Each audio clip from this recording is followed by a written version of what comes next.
Organizers for inviting me, the stakeholder for inviting me.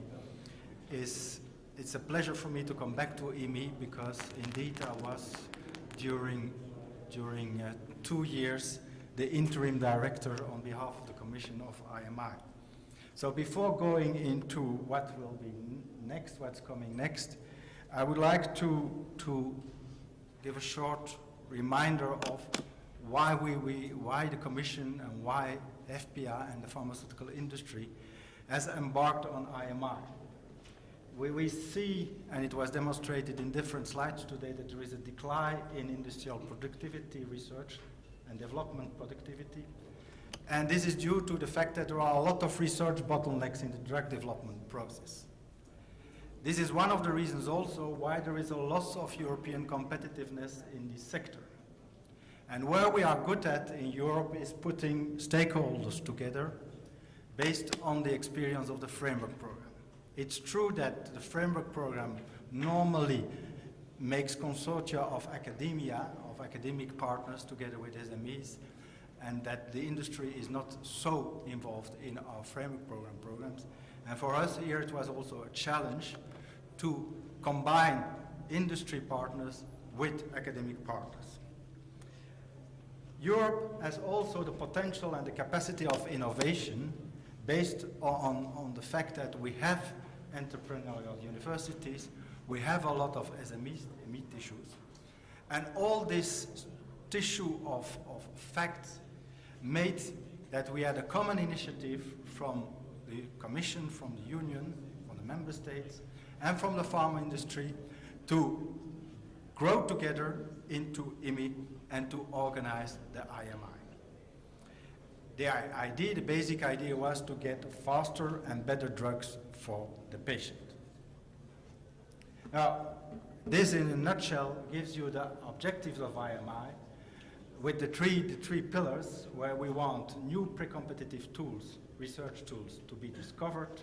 We want to reinvigorate the drug development process, and we want to increase the competitiveness of the European pharma sector. And for that, IMI is in the center with its 2 billion of investment. But let us be clear, the most important part is on the bottom of the slide, because what IMI is about is to find better and faster medicines for the patient. Sometimes people are mixing objectives. No, the real true objectives is to get us better medicines for the patients. So what are our expectations for IMI from the Commission side? We want IMI, we are convinced that IMI is for us a key tool for open innovation. IMI should address unmet medical needs. We want IMI to guarantee uptake of new scientific and industrial pre-competitive research tools. It's a tool to reinvigorate drug development for the benefit of patients, and it should consolidate research networks and public-private partnership collaboration.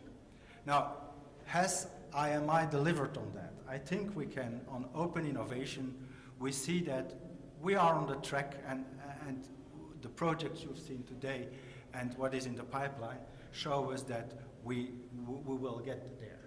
Address unmet medical needs, we can say yes. If you look at the open topics and the topics to come, I think that IMI does his job there. Guarantee uptake of new scientific and industrial pre-competitive tools. Yes, we have potential there, but I'll come back to that later. We need to get the visibility of the research results of IMI better to the stakeholders. A tool to reinvigorate drug development, it's early, but also there we see that there is the potential. And then surely what you have seen from all the slides is consolidate the research networks and the PP collaboration. Now, you have seen the slide of the last speaker in which it was a rather atypical slide for a research project of the European, supported by the European Commission, because you saw the academic actors, you saw the SME, you saw the big pharma industry there, and this is really what we wanted to happen. And I think that I was the director when the first negotiation meeting on the first project was happening, and I must admit that during the meeting, the distrust went away, and we arrived to have some trust and discussion on science, which were really interesting between the two partners. I think this is an investment for the future, beyond the results IMI will have. Putting people together, training people is important for the future. Now, I'm not going to come back on what is already achieved. To have 2 calls implemented, 23 projects running, like Michel already indicated, with substantial money, 200 million from each of the partners involved. The 3rd call is in the pipeline. The 4th call will be in June. Now, these are science projects, these are knowledge managers projects, and these are training projects, and I think that these are the 3 points we really wanted to address in IMI. Professor Noé will tell you on the update of the scientific research agenda by this summer in 2011, and I think there also for us it's a refreshment, it's a reinvigorating of the IMI agenda, and we have high expectations. At this moment, we have a solid reflection together with FPA on the remaining calls to be engaged, and we will need to finalize this exercise. And last but not least, the interim evaluation of IMIGU was finalized. Broadly speaking, it's very positive, but there are some recommendations we will need to implement, and I trust that the board, the IMI board, will address this issue in the next few meetings.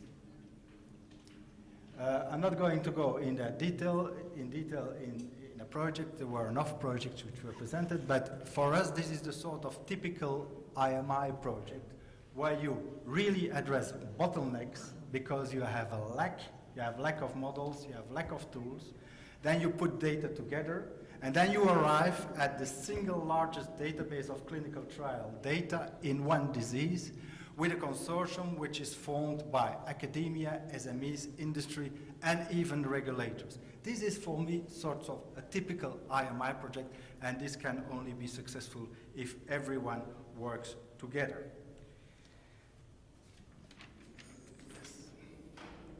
So, what's the outlook? What's the next? What's the future? Now we are in a very difficult period as European Commission, in the sense that there are a lot of discussions, and it's on the final slide, in the final line of the slides. We are defining the 2014-2020 multi-annual financial framework. This is a jargon. It means the budget of the European Commission for the 7 years to come after 2014. It are complicated discussions with highly competitive settings, with research competing with agriculture, with whatever you name it, and you can imagine that this is very at a high political level. Now, within that discussion, we need to make proposals for budget appropriations and for topics to be covered. But one of the ideas behind, one of the political mandates which have been given to us, that is that the new research framework program, what we call we are now actually in the 7th framework program. It won't be the 8th framework program because we will change the name. And at the center of that new framework program, there will be innovation and Europe 2020 strategy for growth and jobs. The Commission has lately put a communication on the Innovation Union together with flagships, and one of the flagships is to reinforce research and innovation within our programs. So that's the good news. We have a very nice political backup for all our activities. To implement this political idea, the Commission needs to make that new framework program. And actually it's called, for the moment, Common Strategic Framework for European Research, the CSF. There will be another name because there was a public consultation on the name, and which ended on the 10th of May, and we will be able to give you the name of the 8th framework program very soon. But what does the green paper of the Commission say? What does the proposal of the Commission say? We will focus on world-beating science base, boost competitiveness, tackling grand challenges such as health and aging population. So health research is specifically mentioned already in there together with aging population as one of the spear points of our further activity. We will make EU funding more attractive and easier to access. I'm a bit prudent when I say this because I say this already 10 years and never really happens to simplify our rules, but anyway, the intention is in a political document now, so let's see where we end up. The funding instruments, what we will do to support, will need to cover the full innovation chain, including basic research, applied research, collaboration between academia and industry, and firm-level innovation. Again there, if you look at it from a perspective of IMI, in the text you'll find collaboration between academia and industry. So we have already health, we have already collaboration between academia and industry. And then there is also a slide, a statement on simpler and more consistent accounting procedures, but that I will not comment. We have for the moment a public consultation on this text, which is open until the 20th of May. And after that, the Commission will need to come up in June with a proposal for the new framework program, which will then go to the Council and the Parliament in 2011, end of 2011. That means that, first of all, in that text you will find that the Commission wants to continue with IMI. That is already decided, and we don't have reasons for the moment to have any thoughts on that. But that means also that perhaps we should already see in the period foresee a new IMI, a continuation of IMI. With all the elements we have today, you can imagine that it's very difficult to do that and that the reflections are still ongoing on that. Now, what about the future? Which, from my point of view or from the Commission point of view, which are the things which I think are important for the future? I always say to my colleagues in the office, we need to quickly harvest on the results of the ongoing projects. And don't understand me wrongly, but we need to make IMI popular. We need to make IMI visible. What we have here today discussed with the projects, with the examples, with all the, I heard 5 or 6 times this is unique in the project, or unique in science, or unique in data registration, etc. It's unique, but I don't think that the outside knows about it, and we can only be recognized, and IMI can only be recognized for its value and its added value if we harvest quickly on the results of ongoing projects. So we already discussed that with our FPR partner and with the executive office, but I would like also that the project leaders and all the stakeholders help us in making IMI as popular and as visible as possible. We also have a role of accountability because it's public money that we invest, and therefore we should go to define the performance indicators of IMI and assess the impact of IMI. The question will be asked anyway at a certain moment, so why don't we prepare now and make a good impact assessment plan to see what IMI has done, what IMI has had impact, and this will only help us to decide upon what will be a future for a new IMI eventually. The third is a bit more difficult because it's a bit of an organizational aspect, administrational aspect, that is that when we have set up the PPPs, the public-private partnerships, there was a sort of cultural shock when we discussed with industry. It was not only with IMI, it was also with Clean Sky, which are the airplanes, PPP, and with others, the IT. There was a feeling that we set up these sort of things as mini commissions with all their rules and their red tapes, etc. I'm not commenting on this, it might be true, But the Sherpas of the industry, there was a Sherpa group of the industry, asked the Commission and the President, Secretary General, and the Commissioner to think about how we can improve that and how we can smoothen that process and avoid all these discussions. And what they called, build a ideal house for the PPPs.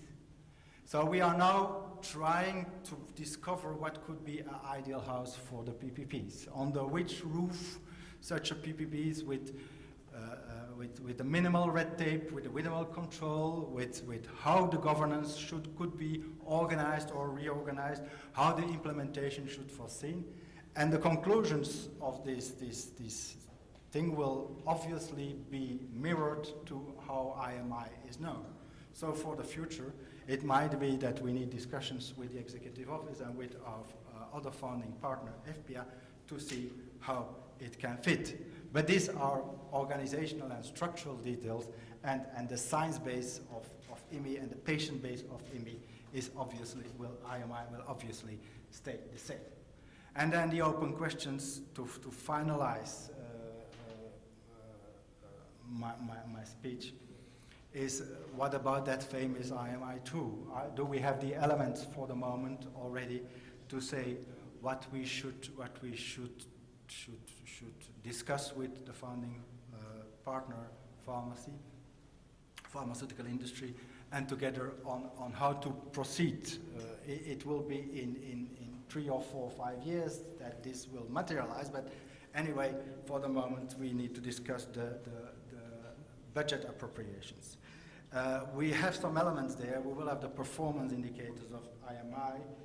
We know a bit about the stakeholder satisfaction. We will need to discuss with the member states how they see the future. So we will need to see with FPA and the pharma industry if they want to continue with the path we are going now. And all this obviously is the basis for a solid reflection for the future, in which I can give no more details for the moment. But it's true that already the idea that there could be an IMI2 is already a good sign of health for the IMI initiative.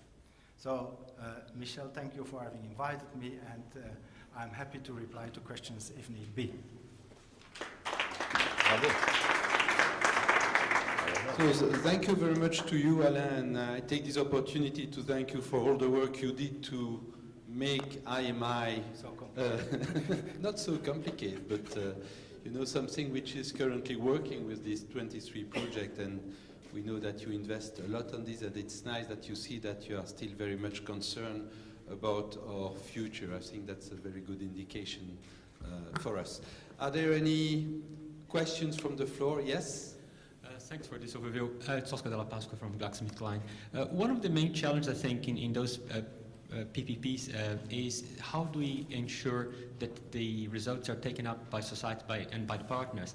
And although we are investing, and I'm really happy to hear that there will be a potential version 2, how are the policies, the process being considered to ensure that uptake? Because I think we are financing the research, but we are not doing anything about the policies, because we are creating new concepts of collaborations and even IPs, and I don't see any efforts being taken in that direction. I think we need to ensure that this is also happening for the uptake of these results. Yes. For the moment, what I can say about your remark is that for the moment the discussion of uptake of policies is being done at the level of the EC. We are discussing with DG IMSO, we are discussing with DG Sanko, and these Directorate Generals are represented at the board. But it's true, we need to be really effective, we need to get that to the member states level, and therefore it's true that we need to engage in the near future discussions on the member states on how the results of IMI should be taken up. But coming back to my visibility question, we need to first make these results visible and to be able to give something to the member states and saying these are the realizations from IMI, or IMI is having that enormous